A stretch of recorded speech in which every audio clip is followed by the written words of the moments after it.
lumière du phare éclaire aujourd'hui une Bordelaise qui adore relever les défis. Christelle Gauzet, bonjour. Bonjour.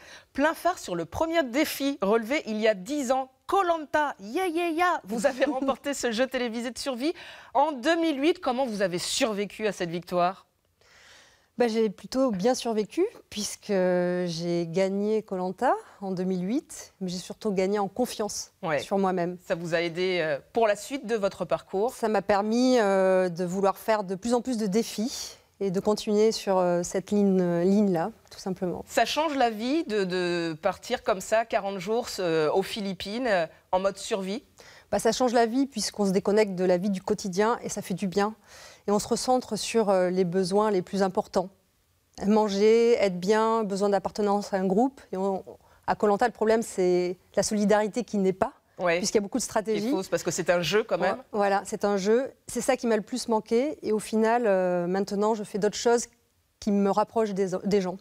Vous serez prête à revivre cette aventure 10 ans plus tard ? Alors 10 ans plus tard, si on me rappelle, évidemment, je dirais oui, parce que j'adore les défis, j'adore tout ce qui est sport et aventure sur moi-même, enfin objectif.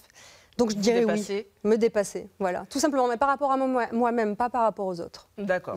Plein phare sur une aventure policière, cette fois. Vous êtes officier de sécurité des hauts dirigeants.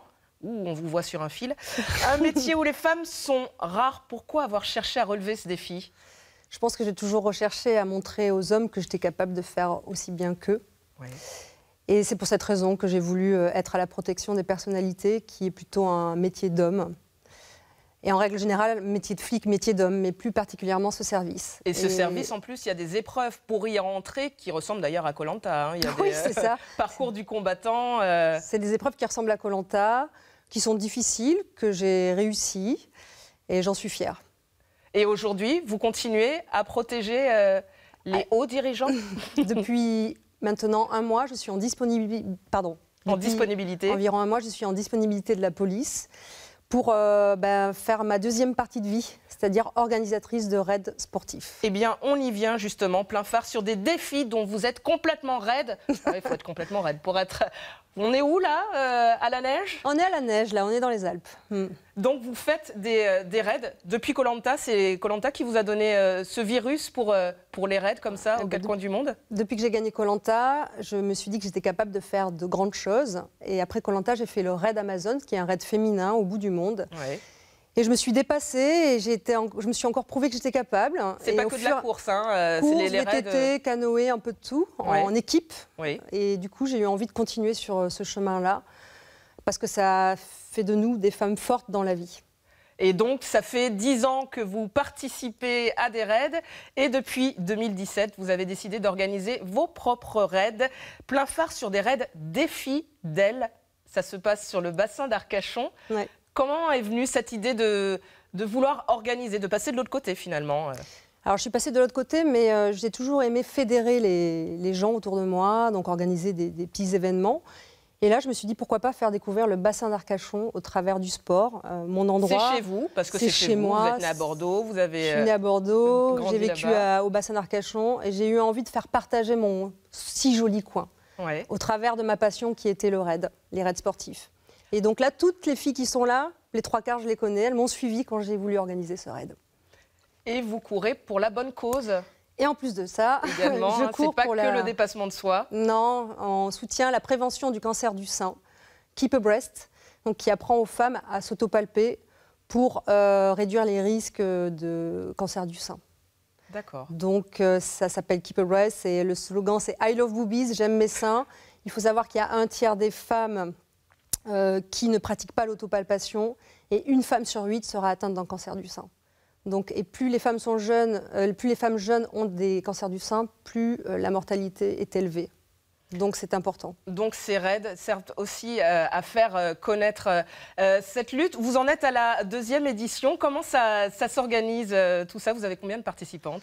Alors cette année, nous sommes à 106 participantes. J'avais limité à 100. J'ai dû augmenter. En 1 heure, nous avons rempli les inscriptions. Et là, je sais que voilà, le raid est fait, il n'attend plus que les femmes. Et je fais un deuxième raid sur l'île d'Oléron aussi en septembre, parce que beaucoup de femmes n'ont pas pu participer à celui d'Arcachon. Donc j'en fais un deuxième, toujours dans la région Nouvelle-Aquitaine. D'accord, justement, oui, la Nouvelle-Aquitaine, c'est un bon terrain de jeu pour organiser ces défis raids. Vous avez des projets ailleurs, dans cette grande région? Alors, dans la grande région, pour le moment, il y a ces deux, donc Arcachon et l'île d'Oléron. Et l'an prochain, j'aimerais bien le Cap Ferret. Oui. Alors pourquoi peut-être Joël Dupuche, j'ai envie de dire. Justement, sans transition, plein phare sur le parrain de ce raid des fidèles, Joël Dupuche, la star du bassin qui adore Guillaume Canet et ses petits mouchoirs. Comment vous vous êtes rencontrés? Eh bien là, sur cette photo, on était au marathon des leveurs de coude à Saint-Germain-des-Prés. J'aurais dit un match de foot avec... Ah non, un match de rugby avec votre maillot, par équipe, j'étais habillée en rugbyman, un rugbywoman, et je l'ai vu, j'étais impressionnée de le voir. J'ai dit, tiens, c'est le Joël Dupuche, l'ostriculteur du bassin d'Arcachon. Ouais. Je suis allée voir, je lui ai dit, je suis du bassin. On a lié amitié, on a discuté de nos vies. C'est quelqu'un qui aime les gens, qui s'intéresse aux gens. Et c'est lui qui m'a donné le petit coup de pouce aussi pour faire le raid des fidèles en me disant, je suis derrière toi, j'accepte d'être ton parrain, vas-y, fonce. Plein phare sur vos projets. Vous en avez plein, vous avez des raids un peu partout. Et vous avez un pull, Drugs, Sex and Run, c'est ça. Quelle est l'activité la plus importante pour vous? Les trois. Non, alors voilà, on nous a un groupe d'amis drogués par la course. D'accord. Par la course, ouais. Oui, par la course. Le drug et le sexe. Verticale ou horizontale, on va dire. Hein. Exact. Et notre projet, c'est d'aller faire le marathon de New York pour l'association Keep Abreast. D'accord. Et nous aimerions avoir Valérie Trierweiler en marraine. Je pense que je lui en ai pas encore parlé, mais je lui en parlerai. Première dame de France. Voilà. Et nous aimerions à New York aussi avoir peut-être Michelle Obama en ex-première dame. Ça serait pas mal. Voilà, c'est le gros projet.